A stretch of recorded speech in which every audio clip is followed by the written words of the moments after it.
Hello बच्चों, तो स्वागत है आप सबका इस वीडियो में। दिस इज कैप सर और आज के इस वीडियो में हम अलजेब्रा का चैप्टर नंबर 5 प्रोबेबिलिटी प्रोबेबिलिटी का इंपॉर्टेंस हम देखने वाले हैं, करने वाले हैं, समझने वाले हैं इस वीडियो में। ये जो हमारा प्रॉब्लम है, सम है, ये रिपीट हो चुका है 3 टाइम्स। कितने बार? 3 times in SSC board exam. तो बहुत ही इंपॉर्टेंट है। मैं आपको बेसिक से बताऊंगा क्या है एग्जैक्टली। देखो, प्रोबेबिलिटी में कैसा होता है, हमें हमें हमें सक्सेस हमें बेसिकली सक्सेस और फेल्योर का प्रोबेबिलिटी फाइंड करना होता है। यहाँ पे देखो क्वेश्चन में हमारा इन सर्टेन रेस, कोई तो एक रेस हो रहा है, कंपटीशन हो रहा है, गेम हो रहा है। In certain race there is a 3 boys. 3 boys है। एक बॉयज का नाम क्या है ए, दूसरे बॉय का नाम क्या है बी, थर्ड बॉय का नाम क्या है सी। तो ऐसे बॉयज है ए बी सी।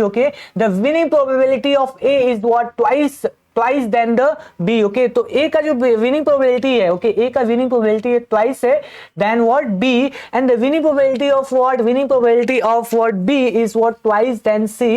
देन ये कंडीशन दिया हुआ है p of a plus p of b plus p of c equal to 1। Then we need to find out the probability of win for each boy. तो हर एक boy कितना मतलब probability हो सकता है हर एक बॉय के जीतने का। जीतने का winning probability of each boy कितना हो सकता है, that we need to find out using the given conditions. Using the what given condition. तो फटाफट इसको हम लोग सॉल्व करते हैं। ठीक है, आपको क्वेश्चन तो समझ गया रहेगा। यहाँ पे मैं क्या लिखता हूं बच्चों, सोल्यूशन। क्या लिखेंगे हम लोग? सोल्यूशन लिखेंगे। यहाँ पे देखोगे कंडीशन क्या दिया हुआ है, विनिंग प्रोबेबिलिटी ऑफ व्हाट ए, मतलब हमारा जो विनिंग प्रोबेबिलिटी है यहाँ पे लेट्स से पी ऑफ ए क्या इंडिकेट कर रहा है, winning probability of what boy A. Boy A का विनिंग प्रोबेबिलिटी इंडिकेट कर रहा है क्या, P of A is what, इसका जो वैल्यू है क्या है, twice of what winning probability of what P of B. ठीक है, ये फर्स्ट कंडीशन हो गया जो कि दिया हुआ है। सेकंड क्या है, विनिंग प्रोबेबिलिटी ऑफ बी, यहाँ पे बी का दिया हुआ है। यहाँ पे मैं करता हूँ, लेट्स से इधर लिखता हूँ, चलो पी ऑफ व्हाट बी जो है, पी ऑफ बी जो है इक्वल टू क्या है, winning probability of what B is twice than the C. Twice than C. तो यहाँ पे क्या है, twice than the word winning probability of what C. तो ऐसा कुछ कंडीशन है, ये गिवन है। एक और गिवन कंडीशन क्या है, P of A plus P of B plus P of C equal to 1 है। तो वो भी लिख लेते हैं, चलो वो भी कंडीशन रहता है। सिंस हमारा P of A plus what P of B plus what P of what C equal to क्या है, 1 दिया हुआ है। हमें पता क्या करना है, पी ऑफ ए पता करना है, पी ऑफ बी पता करना है, पी ऑफ सी पता करना है। हमें ऑलरेडी पी ऑफ ए यहाँ पे गिवन है, लेकिन इन टर्म्स ऑफ बी दिया हुआ है, P of B in terms of C दिया है। इंडिविजुअल कोई वैल्यू नहीं दिया है, हमें वो वैल्यू है नहीं कि हमें वो प्रोबेबिलिटी ऑफ विनिंग बताना है। तो कैसे करेंगे, देखो बहुत आसान है। जब भी ऐसा कुछ कंडीशन रहता है तो क्या करने का, कोई भी एक टर्म पकड़ो और उसको उसमें सेम बनाने की कोशिश करो। लेट्स से पी ऑफ ए को मैं अभी बी के फॉर्म में बनाने की कोशिश करो, तो कैसे लिखेंगे, देखो यहाँ पे कैसा है, ये मेरा सिंस मतलब ये कंडीशन था। अगर मैं पी ऑफ बी कैलकुलेट करूं तो क्या लिखेंगे हम लोग, पी ऑफ ए यहाँ पे लिखा मैंने, ठीक है, और डिवाइड बाय क्या हो जाएगा, देखो ये 2 इधर आएगा तो क्या हो जाएगा, डिवाइड हो जाएगा। तो पी ऑफ बी क्या हो जाएगा, यहां से देखो पी ऑफ बी का वैल्यू क्या हो जाएगा, हाफ ऑफ पी ऑफ ए। वैसे ही यहाँ पे वापस से इसको मैं डिवाइड किया, तो P ऑफ B कैसा हो जाएगा, half of P of B will be equal to P of C। इसको मैं 2 ले लिया। अभी क्या कर दो, ये 1 और 2 को इसमें पुट कर दो। इसमें सब्स्टिट्यूट कर दो। देखो 1 क्या है, half of P of A equal to P of B। तो P ऑफ A जो है, P ऑफ A का हमने कोई वैल्यू नहीं है तो इसको वैसे रहने दो, P ऑफ A ही रहने दो। यहाँ पे P ऑफ B क्या है, हाफ ऑफ व्हाट है, यहाँ पे half of what P of A, half of what P of A। उसके बाद P ऑफ C क्या है, half of what P of B, half of what P of B। Half of what P of, यहाँ पे क्या है, P of what B है। ठीक है, इक्वल टू क्या हो जाएगा, 1 हो जाएगा। इक्वल टू क्या हो जाएगा बच्चों, 1 हो जाएगा।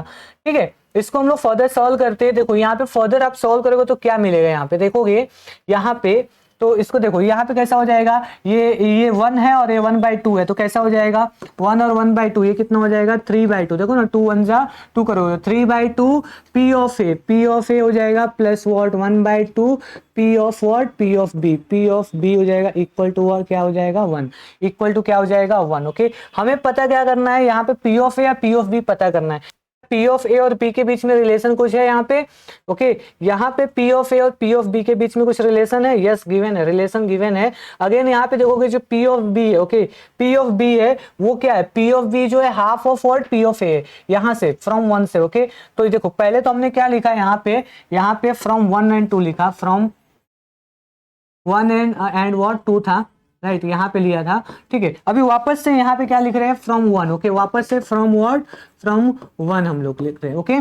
तो फ्रॉम 1 कैसा हो जाएगा, पी ऑफ बी क्या है, पी ऑफ बी क्या है, half of P of A, okay, ठीक है, half of what, P of A. तो देखो पी, इसको तो ऐसे ही रहने दिया, 3/2 जो है हमारा पी ऑफ ए, इसको ऐसे रहने दिया, यहाँ पे प्लस हाफ लिखा, और पी ऑफ बी का वैल्यू क्या है, half of what, half of what, P of A, half of what, P of A equal to what 1, equal to what 1।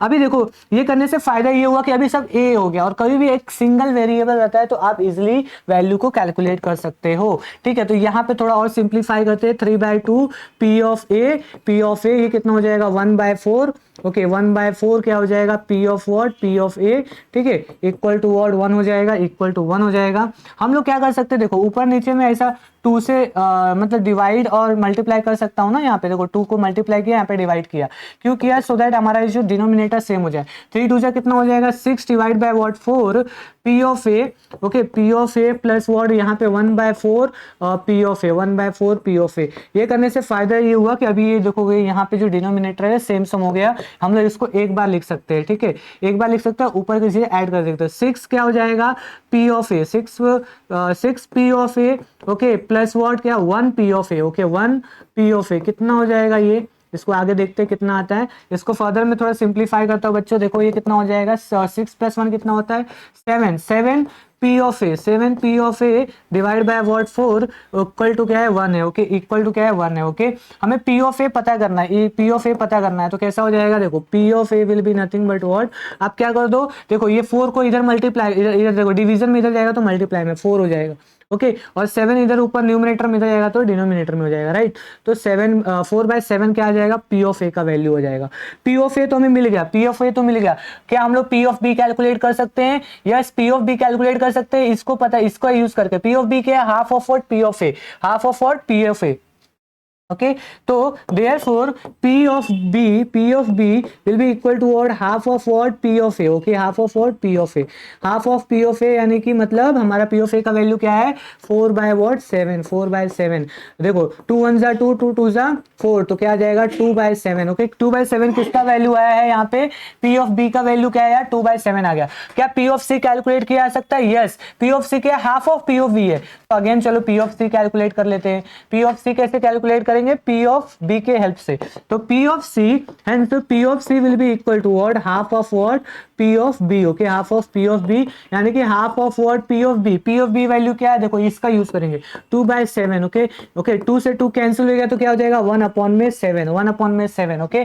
तो यहाँ पे देखो बच्चों, यहाँ पे हमें पहले यहाँ पे क्या मिल गया है, P ऑफ C मिला है which is nothing but what 1/7 and P of B मिला है which is nothing but what 2/7, okay.